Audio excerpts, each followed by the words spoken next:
कि हमने वो 7वीं सदी की बुनियाद पे पाकिस्तान को बनाने की कोशिश की है। अभी तक ईद के चाँद के ऊपर ये मौलवी झगड़ा करते रहते हैं, जबकि सारी दुनिया जो है, वो अगले कई हज़ार साल तक बता सकती है कि चाँद कहाँ पे किस वक़्त होगा, तो वो उस टेक्नोलॉजी को मानते ही नहीं है। स्टेट खुद ही इल्म दुश्मन किस्म की पॉलिसीज़ बनाती है, तो वहाँ पे यही होगा और क्या होगा? तो प्राइम मिनिस्टर मोदी पर, इंडिया पर और इंडियन टेक्नोलॉजी पर ट्रस्ट बढ़ता चला जा रहा है। क्या वजह लगती है आपको?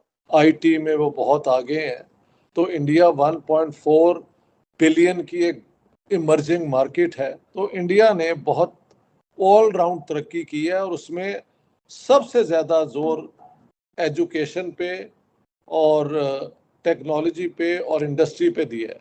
इस क्लिप में पाकिस्तानी मीडिया पाकिस्तानी मूल के एक पत्रकार से बात करती हुई नजर आ रही है, जिसमें कि पाकिस्तानी मूल के पत्रकार कह रहे हैं कि इंडिया की टेक्नोलॉजी और उसका यूपीआई बहुत सारे देशों में चलता है। इंडिया पे पूरा वर्ल्ड का भरोसा है और इसलिए वो इंडिया के यूपीआई को और इंडिया के टेक्नोलॉजी को इतना महत्व दे रहे हैं, क्योंकि इंडिया टेक्नोलॉजी और अपने यूपीआई एडवांस सिस्टम को प्रमोट कर रहा है, उसे एक्सपोर्ट कर रहा है। किंतु पाकिस्तान की ऐसी कोई भी क्रेडिबिलिटी नहीं है, क्योंकि पाकिस्तान ने सिर्फ और सिर्फ आतंकवाद को बढ़ावा दिया है। पाकिस्तान की ग्लोबल इमेज जो है वो एक टेररिस्ट कंट्री के रूप में है। तो चलिए देखते हैं बाकी की परिचर्चा को। प्राइम मिनिस्टर मोदी के बारे में, जैसा कि उनके दौरे इस वक्त वर्ल्ड में स्टार्ट हुए हुए हैं। उन्होंने यूएस का विजिट किया, उन्होंने इजिप्ट का विजिट किया, उन्होंने यूएई का विजिट किया, फ्रांस का विजिट किया और फ्रांस के विजिट के दौरान उनको हाईएस्ट अवार्ड से भी नवाजा गया। अब अगर बात की जाए तो पूरे फ्रांस में इंडिया की टेक्नोलॉजी भी आने वाली है, इंडिया का यूपीआई भी लॉन्च होने वाला है। सर, आप क्या समझते हैं कि ऑल ओवर द वर्ल्ड अगर हम बात करें तो प्राइम मिनिस्टर मोदी पर, इंडिया पर और इंडियन टेक्नोलॉजी पर ट्रस्ट बढ़ता चला जा रहा है। क्या वजह लगती है आपको? इंडिया बनाया, उन्होंने कभी आ, अपने मुल्क के इंटरेस्ट के हट के कुछ नहीं सोचा और उन्होंने ऑल राउंड डेवलपमेंट भी की है, industrial development, technological development, IT में वो बहुत आगे हैं।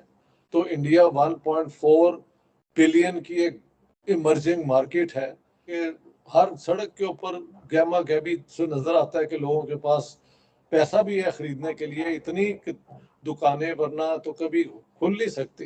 तो इंडिया ने बहुत ऑल राउंड तरक्की की है और उसमें सबसे ज्यादा जोर एजुकेशन पे और टेक्नोलॉजी पे और इंडस्ट्री पे दिया है। और इंडिया की रेपुटेशन दुनिया के अंदर ये नहीं है कि इन्होंने कभी टेररिज्म कहीं एक्सपोर्ट किया हो या इस्लामोफोबिया का एक मुहिम चला दिया हो किसी और मुल्क के खिलाफ। तो इस तरह एक एक करके इंडिया ने अपनी रेपुटेशन दुनिया में जो है ना कायम की है। और अब जो टेक्नोलॉजी फ्रांस से आएगी वो गालिबन advance weaponry, Narendra Modi represents stability.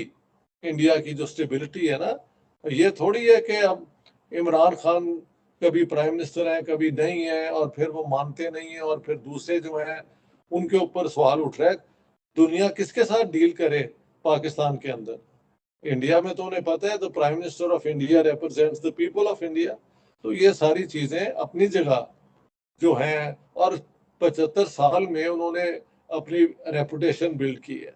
जिन ममालिक से इंडिया के टाइज बहुत अच्छे हैं, जिनसे मुआहिदे हैं, जिनसे इंडिया जो है वो चीजें लेता है, उनके ही ममालिक में इस वक्त इंडिया की टेक्नोलॉजी चल रही है। यानी कि जिन ममालिक की टेक्नोलॉजी डिफेंस में इंडिया ले रही है, डिफरेंट किस्म की टेक्नोलॉजी या जो भी मुआहिदे हो रहे हैं, वो लोग बड़ा इंप्रेस हो रहे हैं कि भारत की टेक्नोलॉजी जो है वो बहुत अच्छा काम कर रही है, तो हम भी उसे अपने मुल्क में जो है वो लॉन्च करें। जर्मनी ने भी यूपीआई की डिमांड की, फिर बहुत से अरब ममालिक ने भी की। तो सर, ये क्या चल रहा है, क्या कहेंगे आप इसके बारे में? नहीं, मैंने तो अब हिंदुस्तान का कोना कोना तकरीबन देख लिया, कुछ रह नहीं गया मेरी आंखों के सामने। हर जगह पे बहुत इंडस्ट्रियल डेवलपमेंट है और बहुत ज्यादा, मैंने बताया ना, मिडिल क्लास जो है इंडिया की वो 300 मिलियन जितनी है, यानी यूरोप की कई मिडिल क्लास है अगर इकट्ठी कर दी जाए तो उतनी इंडिया की बन चुकी है। यहाँ पे वो अपनी खुद कारें बनाते हैं, motorcycles, everything they are making themselves. और कई चीज़ों में उन्होंने एडवांस चीज़ें भी की हैं। मसलन वो अब कोई हाइड्रोजन ड्रिवन कारें भी आएंगी, तो उसके ऊपर भी काम किया जा रहा है। सो देखे ना, India is a major country in the world. और फिर यहाँ पे इलेक्शन भी होता है, तो वेस्टर्न सोसाइटीज को इंडिया में वो डेमोक्रेटिक जो इंस्टीट्यूशंस हैं उनकी मौजूदगी भी नजर आती है। और सबसे बड़ी बात, इंडिया ने कभी किसी और मुल्क के ऊपर जाके हमला करने का रिवाज नहीं डाला। वो अपने मुल्क को संभालने के लिए सारा कुछ करते रहते हैं। हाँ, उसके अंदर कोई इंडिया को तोड़ना की कोशिश करे, इंडिया से अलग होने की कोशिश करे, there they use full force. क्या लगता है हम क्यों टेक्नोलॉजी में इतने ज्यादा पीछे रह गए हैं? क्योंकि हमने वो 7वीं सदी की बुनियाद पे पाकिस्तान को बनाने की कोशिश की है। अभी तक ईद के चांद के ऊपर ये मौलवी झगड़ा करते रहते हैं, जबकि सारी दुनिया जो है वो अगले कई हजार साल तक बता सकती है कि चांद कहाँ पे किस वक्त होगा। तो वो उस टेक्नोलॉजी को मानते ही नहीं है। तो जिस आइडियोलॉजी के अंदर ही अ, वो क्या कहते हैं, इल्म हासिल करने की कुव्वत ना हो, तो उसमें क्या इल्म की तलाश होगी। जो मैंने देखा है, रिसर्च भी पाकिस्तान में होती है, वो बिल्कुल डिस्क्रिप्टिव लेवल होता है। कोई यानी उसके अंदर थ्योरेटिकल ये बात मैंने तो कहीं नहीं देखी। मैं अपनी फील्ड की बात कर रहा हूँ। और नेचुरल साइंसेज में भी कोई नाम नहीं है पाकिस्तान का। सो व्हाट कैन यू से, जो एक स्टेट खुद ही इल्म दुश्मन किस्म की पॉलिसीज बनाती है, तो वहां पे यही होगा और क्या होगा। टेक्नोलॉजी इनकी अपनी शुरू से, जब हिंदुस्तान बना था तो इन्होंने अपनी टेक्नोलॉजिकल बेस, सोवियत यूनियन ने मदद की तो इनकी स्टील मिल्स बन गई। इन्होंने अपना इंफ्रास्ट्रक्चर बनाया, और वो इंफ्रास्ट्रक्चर अब जो मैंने अब आज के देखा है वो बहुत फैल गया है। मॉडर्न रोड्स, सारी चीजें जो हैं वो बिल्कुल आज की दुनिया के स्टैंडर्ड के मुताबिक हो रही हैं। तो इंडिया का और पाकिस्तान का कोई कंपैरिजन नहीं है भाई।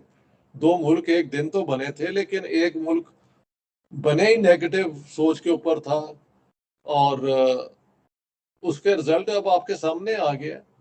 सिर्फ इंडिया को हेट करना और हिंदुओं के खिलाफ बोलने से अगर नेशनल यूनिटी हो सकती है, तो फिर कायम करके दिखाएं ना। मुझे तो नजर कोई नहीं आई। आज किस तरीके से डिजिटल हो सकता है? पाकिस्तान कैसे डिजिटल हो सकता है, ये तो साइंटिस्ट ही बता सकते हैं। इंडिया के साथ कोऑपरेशन करें तो सारा कुछ हो सकता है। या चाइना की गोद में जाके बैठे हुए हैं पाकिस्तान, तो उनको कौन हमारी मदद करे। लेकिन माफ करना, कोई मुल्क किसी की मदद नहीं कर सकता अगर आप खुद लोगों को एजुकेशन ना दें। भाई बेसिक पाकिस्तानियों को एजुकेशन होगी तो डिजिटलाइजेशन होगी ना। मैंने तो अब ये देखा है कि आप बाहर रेडी वाले से जाके तो पैसे नहीं अब आप देते, उसके पास स्कैनर है, यू पे इट थ्रू द स्कैनर। तो छाबड़ी वाले भी अब स्कैनर के जरिए लेते हैं सारा कुछ। इंडिया की डिजिटलाइजेशन है वो दुनिया की सबसे एडवांस्ड डिजिटलाइजेशन हो चुकी है। और पाकिस्तान, मैं भी अभी होके आया हूँ, बहुत दूर रह गए हैं, बहुत पीछे रह गए हैं। एक छाबड़ी वाला भी ऑनलाइन जो है पेमेंट करता है, यूपीआई इस्तेमाल करता है। तो सर 40 से ज्यादा मुल्कों ने यही वाला जो सिस्टम है भारत का वो अडॉप्ट किया है। हमारे गल्फ रीजन्स भी इसमें शामिल है। आपको क्या लगता है कि अगर हम इन द फ्यूचर बात करें तो भारतीय टेक्नोलॉजी ही हमें बड़ी-बड़ी सुपर पावर्स की कंट्री में नजर आने वाली है? क्या देखते हैं आप फ्यूचर भारत का भी और पाकिस्तान का भी? भाई हिंदुस्तान का फ्यूचर तो बढ़ने वाला ही आगे को है। अगले 10-20 साल के अंदर India will be economy number 3 in the world. Number 1 China या यूएसए होगा, उसके बाद इंडिया होगा। अभी रिसेंटली भारत के प्रधानमंत्री का फ्रांस दौरा ख़त्म हुआ है और उनके फ्रांस दौरे के दौरान यूपीआई सिस्टम को फ्रांस में लॉन्च कर दिया है और फ्रांस ने भी स्वेच्छा से यूपीआई सिस्टम को स्वीकार किया है। अब इंडियंस फ्रांस में यूपीआई के द्वारा ही पेमेंट कर सकेंगे और पेमेंट रिसीव भी कर सकेंगे। साथ ही साथ इंडिया की टेक्नोलॉजी भी पूरी दुनिया में तेज़ी से बढ़ते जा रही है। अभी आपने जो चर्चा सुनी उसमें आपने सुना होगा कि ये पाकिस्तानी मूल के जो पत्रकार हैं वो कह रहे हैं कि इंडिया में तेज़ी से डेवलपमेंट हुआ है। आप जिस तरफ देखो वहाँ पे इंडस्ट्रियल डेवलपमेंट हुआ है। इंडिया की करेंसी भी अब धीरे धीरे ग्लोबली रीच कर चुकी है। 40 देशों में इंडिया का यूपीआई काम कर रहा है और साथ ही साथ इंडिया अपनी आईआईटीज़ और अदर इंस्टीट्यूशंस जो हैं उसके ब्रांच भी बाकी जगहों पे खोल रहा है। तो इंडिया की डेवलपमेंट काफ़ी तेज़ी से हो रही है, किंतु पाकिस्तान काफ़ी पीछे छूट चुका है, क्योंकि पाकिस्तान ने हमेशा से रेडिकल्स पे ध्यान दिया है और हमेशा से आतंकवाद को प्रमोट करने पे और उसको दुनिया भर में एक्सपोर्ट करने पर उसका फोकस रहा है। यही वजह है पाकिस्तान में गुर्बत इतना ज़्यादा हो रहा है और इंडिया तेज़ी से डेवलपमेंट की तरफ जा रहा है। तो आप लोग क्या सोचते हैं इसके बारे में?